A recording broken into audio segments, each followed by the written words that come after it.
Hello everyone, welcome to the channel.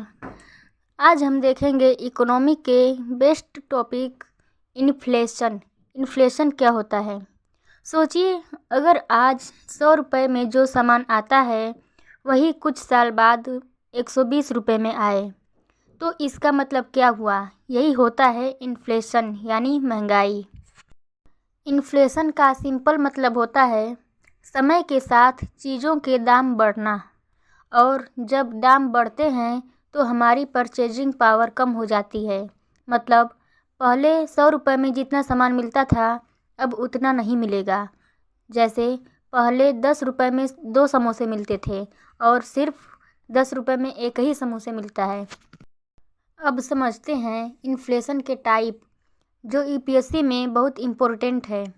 पहला, demand पुल inflation, जब demand ज़्यादा होती है लेकिन सप्लाई कम होती है। दूसरा है कॉस्ट पुश इन्फ्लेशन, जब प्रोडक्शन कॉस्ट बढ़ती है, जैसे फ्यूल या रॉ मटेरियल महंगा हो जाता है तो चीज़ें भी महंगी हो जाती हैं। तीसरा, बिल्ट इन इन्फ्लेशन, जब लोगों की सैलरी बढ़ती है तो डिमांड भी बढ़ती है और फिर प्राइजेस भी बढ़ जाते हैं। अब सवाल है इन्फ्लेशन को मेज़र कैसे करते हैं? इसके लिए 2 मेन इंडेक्स यूज करते हैं, सीपीआई कंज्यूमर प्राइस इंडेक्स और डब्ल्यूपीआई होलसेल प्राइस इंडेक्स। और इंडिया में इन्फ्लेशन को कंट्रोल करता है। इन्फ्लेशन के इफ़ेक्ट्स भी जान लेते हैं। नेगेटिव इफ़ेक्ट्स, सेविंग की वैल्यू कम हो जाती है और गरीब लोगों पर इसका सबसे ज़्यादा असर पड़ता है।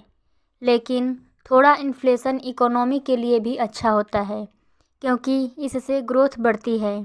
यूपीएससी में ऐसा क्वेश्चन आ सकता है, डिमांड पुल इन्फ्लेशन किस वजह से होता है?